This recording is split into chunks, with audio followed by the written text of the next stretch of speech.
오늘 바울이 쓴 고린도전서 12장의 말씀을 우리가 함께 읽고 생각합니다. 고린도전서 12장은 교회 안에 있는 각각의 사람들을 참 재미있는 방법으로 표현하고 있습니다. 각각의 그 지체들이 눈, 귀, 코, 손, 발 이렇게 여러 가지 몸의 부분이다라고 이야기를 하고 있어요. 한 가지 재미있는 점은 각각의 그 몸의 다른 부분들이 말을 하고 있다는 사실이에요.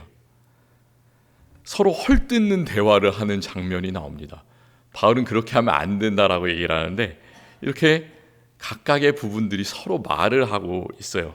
21절에서는 눈은 손에게 나는 너가 쓸데없다 이렇게 말하는 장면이 있고요. 또 머리는 발에게 나는 너가 쓸데없다 또 이렇게 말을 하고 있습니다. 그 서로 헐뜯고 싸우는 그런 모습뿐만 아니라 또 자기 자신을 비하하고 나는 별거 아니다 이렇게 얘기하는 그런 장면도 나옵니다. 우리가 읽은 본문 전에 있는 그 고린도전서 12장 15절과 16절에는 발이 손에 비교해 봐서 그리고 또 귀가 눈에 비교할 때 스스로를 자포자기하면서 내 자신을 막 낮추고 비하하고 그런 모습들이 나옵니다. 발은 이렇게 얘기해요. 나는 손이 아니니 몸에 붙어있지 아니하였다 이렇게 말하고요. 그러니까 자기는 별로 귀하지 않다는 얘기잖아요. 그리고 귀는 나는 눈이 아니니 몸에 붙어있지 아니하였다. 귀는 눈보다 귀하지 않다. 자기 자신을 그렇게 얘기하는 것 같고 그렇습니다.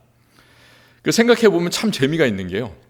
우리가 입을 빼고는 다른 몸의 부분은 어느 부분도 말을 할 수가 없잖아요. 머리에서 생긴 생각을 입으로 전달해서 입이 이제 얘기를 하는데 다른 부분들은 이야기를 하지 않는데 어떻게 이렇게 사도 바울은 몸의 여러 부분들이 서로에게 이야기를 하면서 서로 싸우기도 하고 자기를 낮추기도 하고 비하하기도 하고 이런 그 생각을 하게 되었을까? 재밌잖아요. 초등학교 고학년 국어 시간에 그때 공부를 잘 하셨는지 모르겠는데 그때 이제 여러 가지 문학적 그 표현 방식 기교들을 배웁니다. 이렇게 사람이 아닌 것 그리고 무생물인 것이 사람인 것처럼 이야기하는 그런 표현 방법을 의인법이라고 이야기를 해요. 사도 바울이 여기서 의인법을 쓰고 있는데요. 바울은 고린도전서 12장에서 이런 의인법을 상당히 많이 쓰고 있습니다.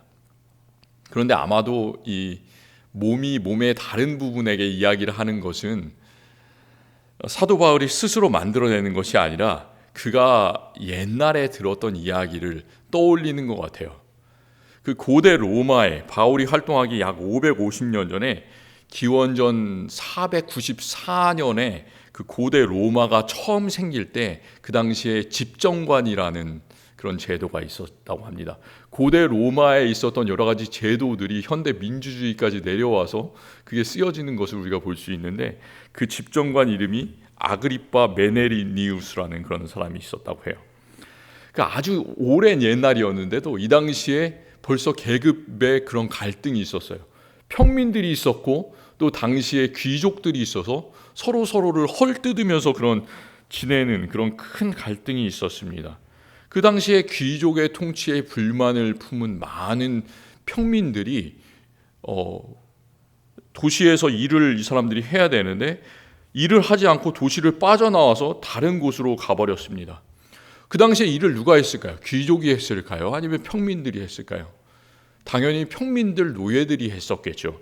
그래서 평민들이 다 일을 하지 않고 갑자기 교회란다. 그 도시를 빠져나오게 되자 그 도시의 기능이 완전히 마비가 된 거예요. 그리고 큰 혼란이 도시에 일어났습니다. 그래서 그 아그리파 메네니우스라는 이 집정관은 그 당시에 평민들과 그 또 귀족들에게 모두 다 칭송을 받는 그런 사람이었다고 합니다. 그래서 이제 도시 귀족들은 아주 큰일이 났으니까 그 메네니우스라는 사람을 평민들에게 보내가지고 이 평민들을 설득하려고 했습니다. 그 집정관이 평민들에게 했던 이야기가 다른 몸의 부분들과 배의 대화예요. 배의 대화. 배가 어떻습니까? 우리가 나이가 지나면서 배가 점점 나오잖아요. 예. 저도 배가 이제 나오지 않았었는데 배가 점점점 이렇게 나옵니다. 그리고 배가 다른 부분들보다 훨씬 더 많이 튀어나오죠. 그런 것들을 한번 생각을 해보세요. 그래서 배는 아무것도 하지 않는다라고 생각을 하고 그 배가 나타내는 게 바로 귀족이에요. 귀족. 그러니까 다른 사람들이 열심히 일하는 것을 갖다가 먹기만 하는 그런 귀족들, 배. 이 사람이 이야기를 시작했습니다. 옛날 어떤 사람에 있는 몸의 다른 부분들이 모두 배에 대항해서 들고 일어났다고 합니다. 왜 들고 일어났냐 하면 몸의 다른 부분들은 몸에 필요한 것들을 얻기 위해서 열심히 뛰고 열심히 움직이고 고통을 겪고 있는데 왜 배에 너만 가만히 앉아가지고 아무것도 하지 않으면서 그냥 우리가 주는 것을 받아 먹기만 하고 있냐? 이렇게 다른 몸의 부분들이 막 소리를 쳤다고 합니다. 그런데 배가 하는 정말 중요한 일이 있어요. 이 몸의 각 지체들은 그것을 알지 못한 거예요. 배가 어떤 일을 합니까? 배는 그걸 알고 있었죠. 배는 나는 열심히 일한다.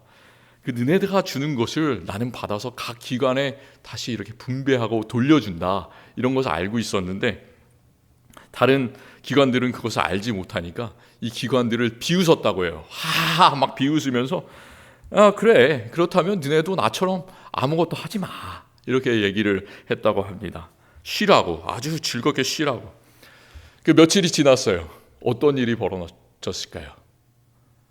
한 2, 3일이 지나자마자 이 사람은 벌써 힘이 빠지고 손과 팔과 다리와 몸의 모든 부분들이 힘이 빠져서 그 사람은 아무것도 하지 못하고 그냥 땅바닥에 누워 있었다고 합니다. 그때서야 다른 몸의 많은 부분들이 배가 하는 귀한 일을 깨닫게 된 거죠. 배가 정말 중요한 일을 하는구나. 그런데 그때는 너무 늦어버렸다고 합니다. 이 사람은 죽음의 길로 갈 수밖에 없었다고 해요. 바로 그 메네니우스란 집정관이 했던 얘기가 이 얘기였다고 합니다. 그래서 그 집정관이 하고 싶었던 말은 귀족들은 배처럼 불뚝 튀어나온 배처럼 아무것도 하지 않고 그냥 배불리는 것이 아니라 평민들을 위해서 또 이 많은 그런 공공의 이득과 지원을 위해서 계획하고 눈에 보이지 않지만 열심히 일하고 있다라는 그 사실을 평민들한테 이야기를 했다고 합니다. 이 이야기를 들은 평민들은 깨달은 거죠. 귀족들이 열심히 일하고 있구나. 그래서 마음을 돌려서 다시 도시로 돌아갔고 또 귀족들과 평민들의 갈등도 완전히 봉합되었다라는 그런 이야기가 전해져 내려오고 있습니다. 그 바울이 이 옛날 이야기를 알았는지 몰랐는지 이 고린도전서 12장을 읽으면서 정확하게는 잘 모르겠습니다. 그런데 그 바울이 몸의 각 부분의 이야기를 하는 이유는 고대 로마 사람들이 하는 이유와는 완전히 반대됩니다. 그 고대 로마 사람들, 이 집정관은 귀족이 있고 평민이 있고 또 그 밑에 노예가 있고 이런 그런 계급 질서가 잘 이루어져야지 세상이 잘 돌아간다. 이런 것을 강조하기 위해서 이 체계를 강화시키기 위해서 이 이야기를 했던 반면에 사도 바울은 교회 안에서는 그런 계급이 존재하지 않는다라는 것을 강조하기 위해서 이 몸의 이야기를 사용합니다. 금년 우리 교회의 표어가 무언가요? 금년 우리 교회의 표어 이제 다 외우셨으리라 생각이 됩니다. 풍성한 사랑으로 예배하는 교회. 그래서 저도 금년에 예배에 대해서 많은 말씀을 전하려고 합니다. 또 예배에서 대해서뿐만 아니라 교회에 대해서도 많은 말씀을 전해드리려고 합니다. 정말 우리 교회가 몸과 같아요. 몸. 한 부분이 기뻐하면 다른 부분도 함께 기뻐하고 또 한 부분이 슬퍼하면 다른 부분도 함께 슬퍼할 수밖에 없는 것이 바로 우리의 몸, 우리의 교회입니다. 제가 기회 있을 때마다 설교 때 이 이야기를 꼭 하고 싶다. 참 몇 년 전부터 생각했었어요. 제가 이런 경험을 겪을 때마다 이런 이야기를 설교 예화에 썼으면 좋겠다라고 했는데 늘 잊어버려가지고 한 번도 쓰지 못했는데 오늘에서야 그 이야기를 쓰게 되었습니다. 누구나 겪게 되는 그런 현상이에요. 그 경험을 할 때마다 우리 몸이 정말 신기하구나 이런 생각을 참 많이 하게 됩니다. 제가 어렸을 때 그 어른들과 함께 음식점에 갈 때마다 음식점에서 이거는 좀 이상하다. 왜 어른들은 꼭 이럴까 생각했던 게 하나 있습니다. 그게 뭘까요? 어른들과 함께 맛있게 음식점에서 밥을 먹는데 밥을 먹고 나면 이해가 되지 않는 한 가지가 딱 있었어요. 많은 어른들이 식사를 마치고 그 옆에 보면 이쑤시개 통이 있잖아요. 그 이쑤시개를 이렇게 딱 꺼내다가 이렇게 앞니를 쑤시는 게 아니라 그 옆에 있는 이빨을 이렇게 쑤시는 것을 이렇게 보게 되었어요. 근데 옆에서 이제 어른들은 상관이 없는데 어린이 입장에서 보면은 약간 지저분한 것 같기도 하고, 저분이 왜 저러실까, 이렇게 그런 생각을 많이 했었습니다.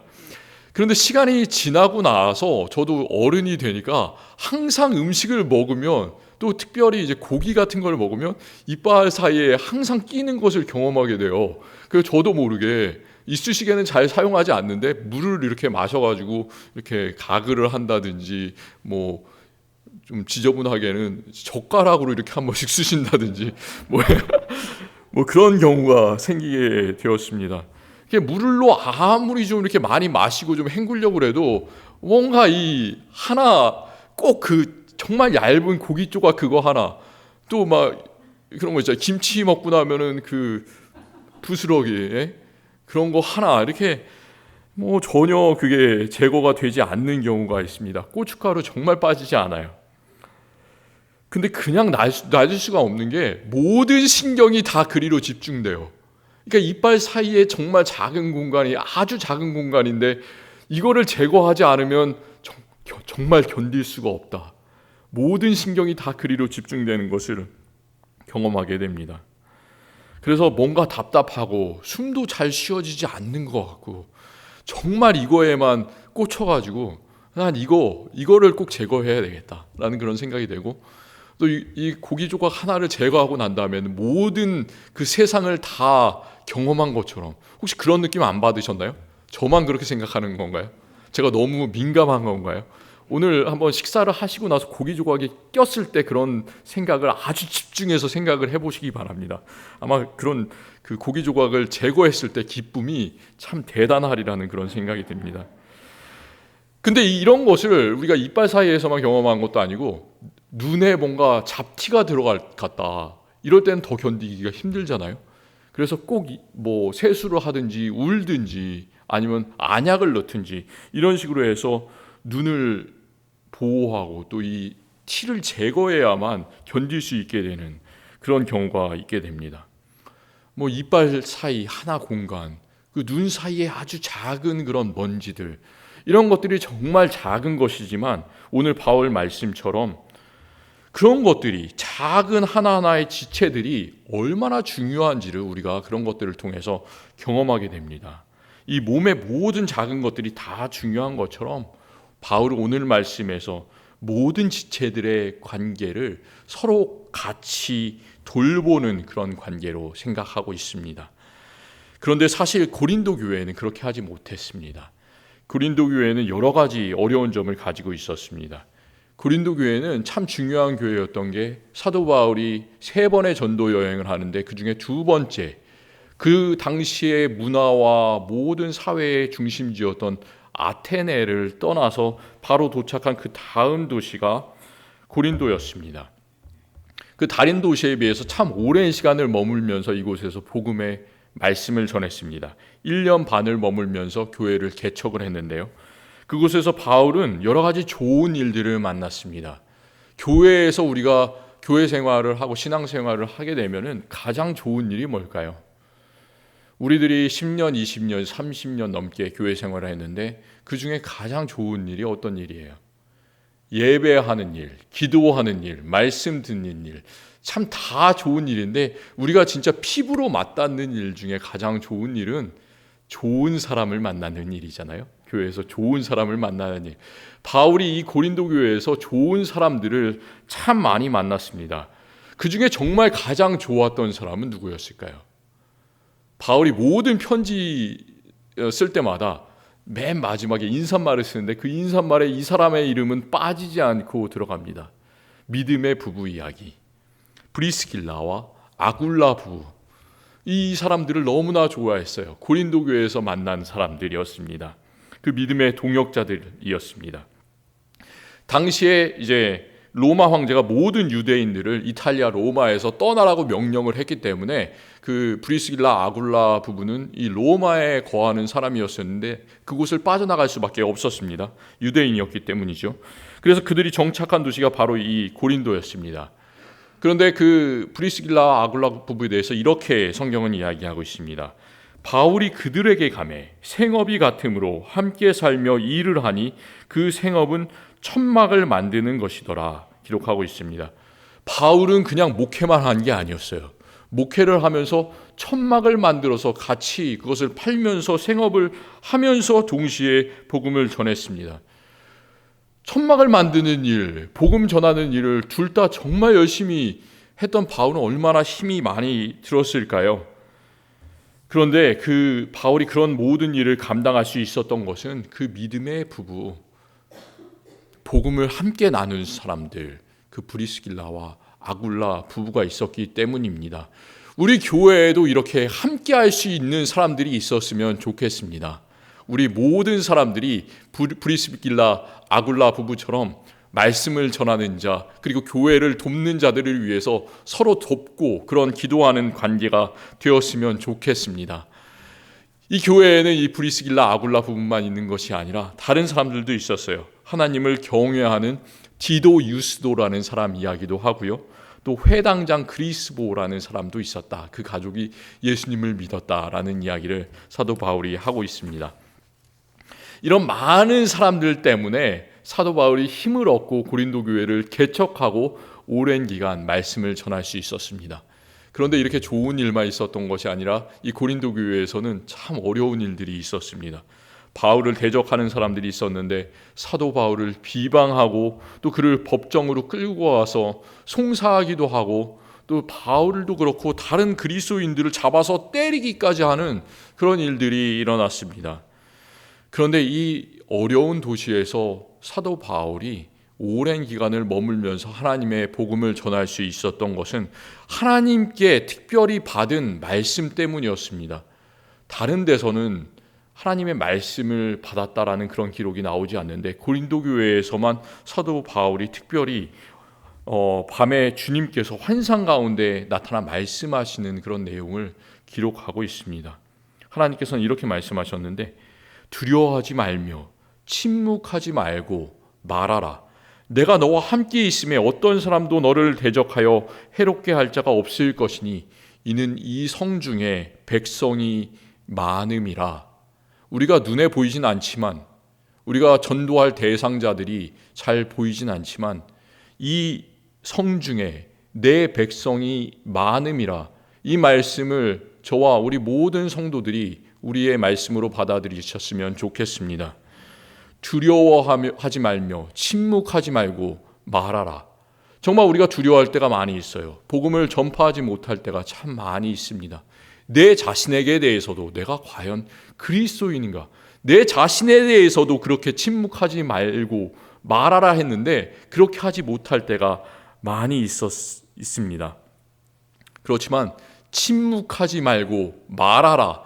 그 하나님의 명령이 단지 사도 바울뿐만이 아니라 우리 모든 성도님들에게 대한 하나님의 명령이 되었으면 좋겠습니다. 그 말씀 때문에 사도 바울이 힘을 얻고 이 교회에서 가르칠 수가 있었습니다.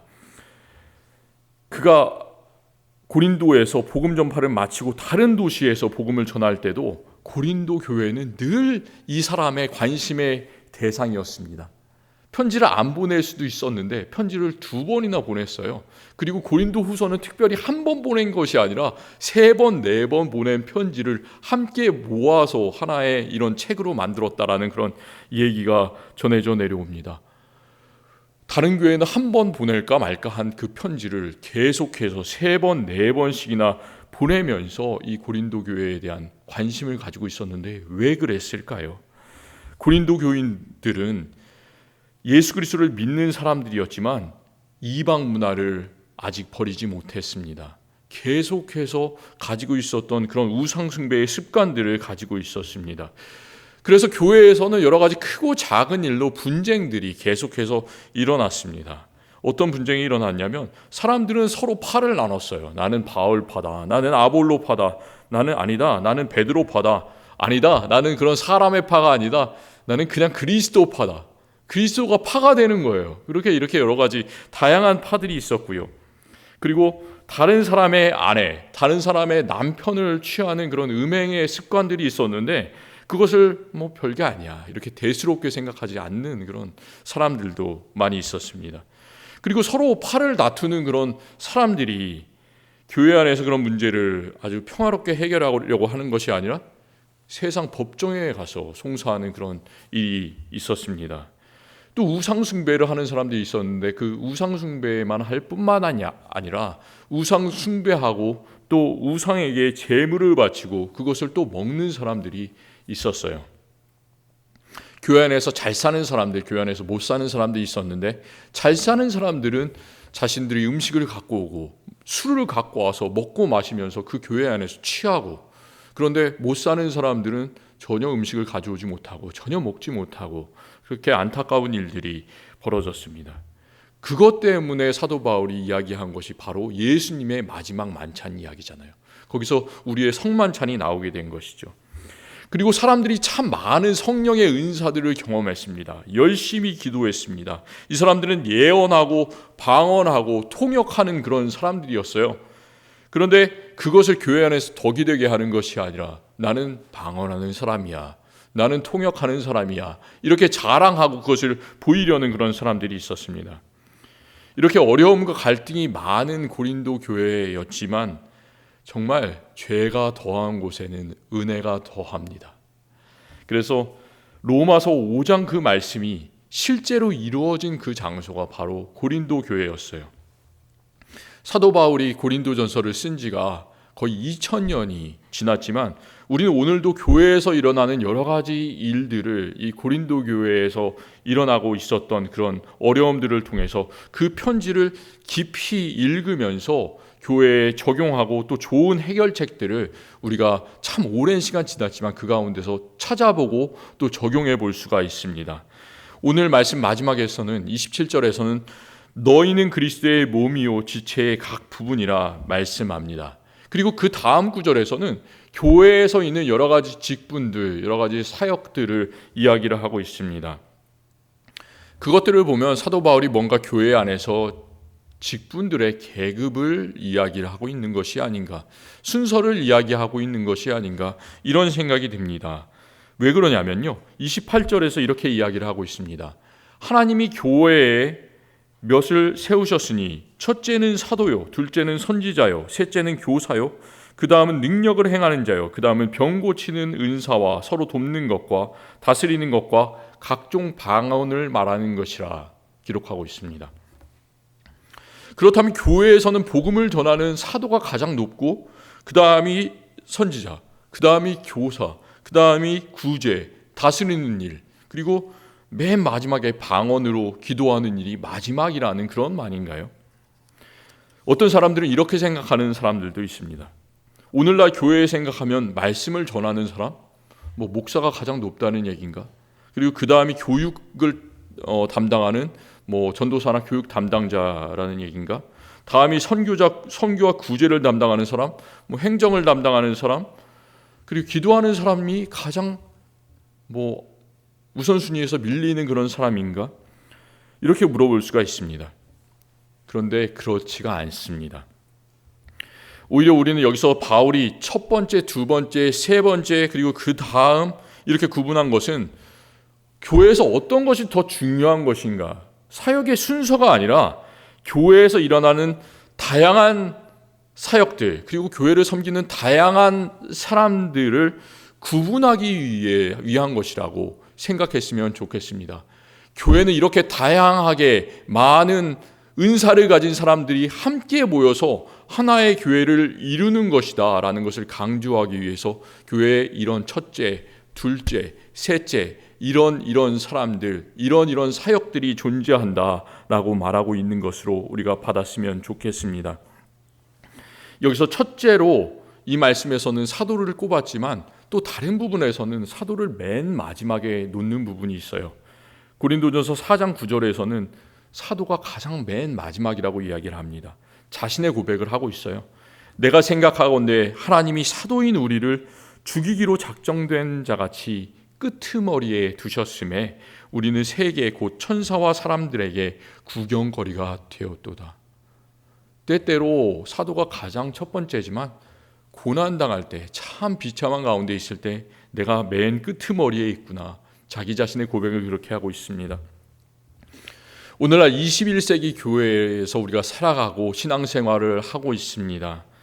참 안타깝게도 여러 가지 교회에서 많은 사역들이 한 곳에 집중되는 모습을 오늘날 현대교회에서는 우리가 보게 됩니다. 전 세계에 많은 교회들이 있는데 작은 교회들은 이 팬데믹을 겪으면서 점점 더 작아지고, 큰 교회는 별 영향을 받지 않으면서 계속해서 커져나가고, 그런 모습들을 보게 됩니다. 성도 수가 1000명, 2000명 되는 교회, 10,000명 되는 교회, 그런 교회들이 한국에만 있는 줄 알았는데 그런 교회들이 미국에서도 메가처치라고 불리는 교회들이 아주 많이 등장을 하고 있습니다. 또 그곳에서는 연예인만큼 유명한 스타 목사들이 설교를 하는 경우가 참 많이 있습니다. 이곳에서는 쉽게 말하면 사도가 첫 번째가 되는 것이죠. 그리고 또 반면에 사회활동에만 신경을 많이 쓰는 그런 교회들도 참 많아지고 있습니다. 급진적인 교회들이 점점 늘어나고 있어요.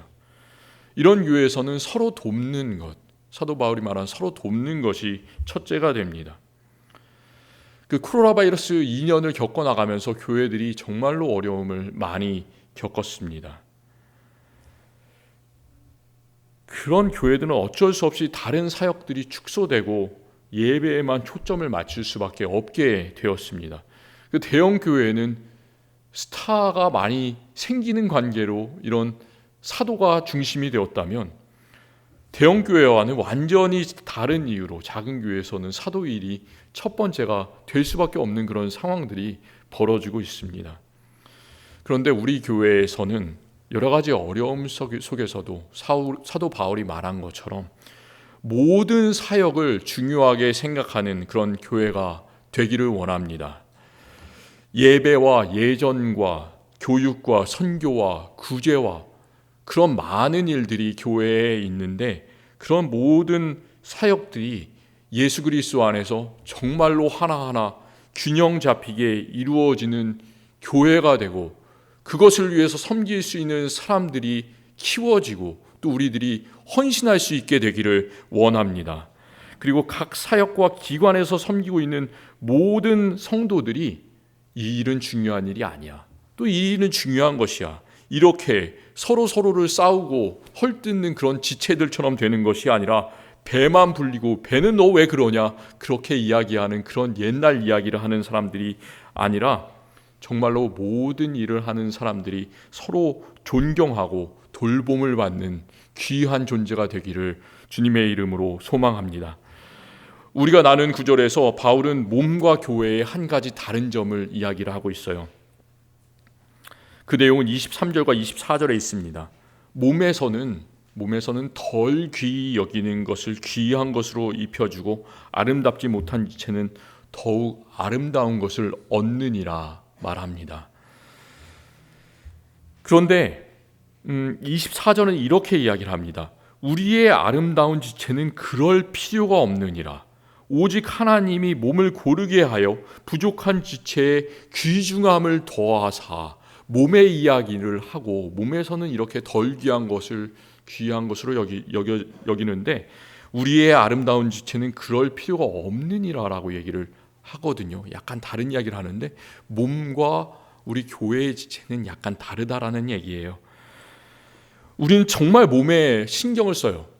전 요리를 그렇게 많이 하진 않는데, 요리를 참 많이 하시는 분은 칼질을 하다가 설거지를 하다가 손가락이 이렇게 베는 경우가 있어요. 가끔씩 베는 경우가 있는데, 그때 보통 우리가 아무것도 하지 않고 지나간 것이 아니라 정말 아프잖아요. 온몸이 아픈 거 같고, 그래서 약을 바르고 소독을 하고 밴드를 하고 정말 꼼꼼히 예쁘게 밴딩을 하는, 그렇잖아요. 우리가 그렇게 하는데, 우리가 우리의 몸을 작은 이 손가락인데도 그렇게 열심히 잘 챙겨줍니다. 그런데 우리 교회에서는 그런 작은 지체를 섬겨주는 일을 하나님께서 하신다라고 이야기를 합니다. 정말 하나님께서는 우리가 실망할 필요가 없는 것은 교회에서 내가 하는 일들이 아주 작은 것 같아서 다른 사람이 인정해 주지 않는 것 같은 일인데도 불구하고 하나님께서는 그 일들을, 그 사람을 늘 보고 계심을 믿으시기 바랍니다. 하나님께서 그분들을 늘 높여주세요. 이 말은 하나님께서 그 일을 하시기 때문에 우리 서로는 그런 일을 할 필요가 없다라는 이야기가 전혀 아닙니다. 그 말은 하나님께서도 그 돌봄의 사역을 하시고 있기 때문에 우리 자신은 더욱 힘써서 눈에 보이지 않는 사람들, 정말 작은 일을 그 하는 사람들을 섬겨주고 높여주는 일을 하나님과 같이 해야 한다는 사실을 이 말씀은 이야기해 주고 있습니다. 참 팬데믹을 겪는 동안, 오랫동안 우리 교회도 많은 어려움을 겪었을 줄을 믿습니다.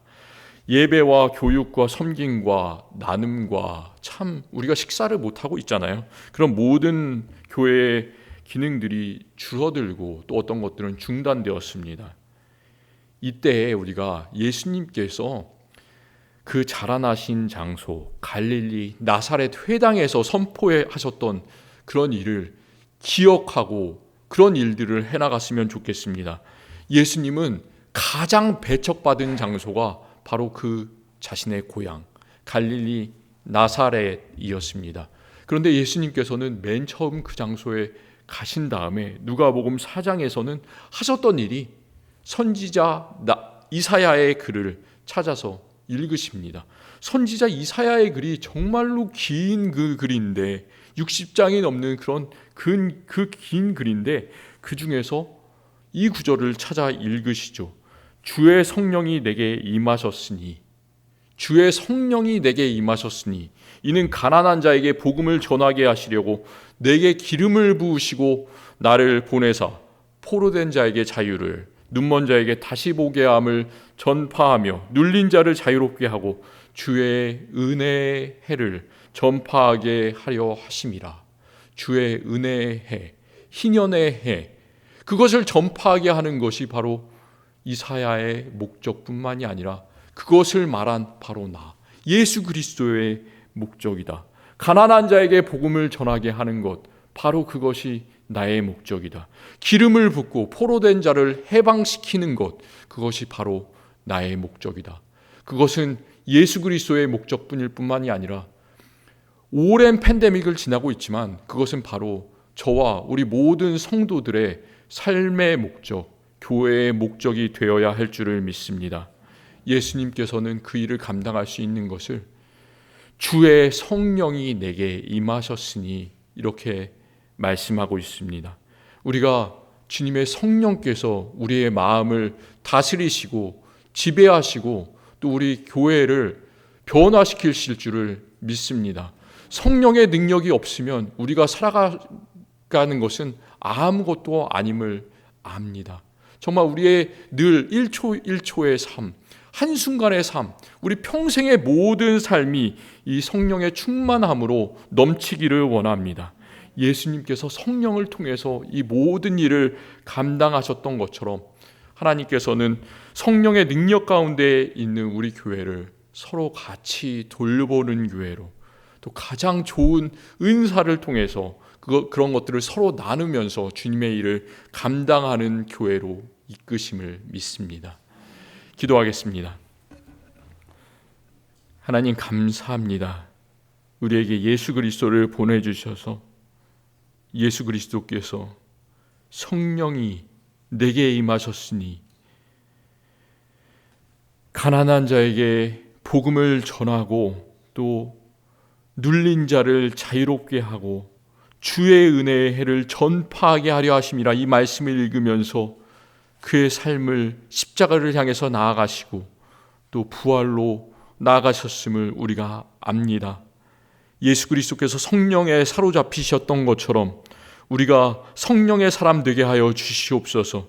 우리가 힘들고 넘어질 때마다 오직 기도하게 하시고, 그래서 하나님의 말씀을 가지고 이 성 중에 나를 믿는 사람이, 예비한 사람이 많음이라 사도 바울에게 주셨던 그 말씀을 기억하면서 두려워하지 말고 말하고 주님의 복음을 전파하는 사람들 되게 하여 주옵소서. 우리 교회에 작은 보이지 않는 여러 가지 일을 감당하는 많은 성도님들이 있습니다. 주님을 섬기는 일에 있어서 지치지 않게 하여 주시옵소서. 사람은 사람을 잘 위로하지 못하지만 늘 하나님께서 그것을 보고 계심을 기억하고 하나님을 통해서 위로받게 하여 주시옵소서. 그래서 주님을 통해서 더욱더 힘을 얻고 주님의 일을 감당하게 하여 주시고 또 각 지체들이 서로 맡은 일들을 잘 감당하고 서로 사랑하고 돌보는 지체 되게 하여 주시옵소서. 감사드리옵고 예수 그리스도 이름으로 간절히 기도드립니다. 아멘.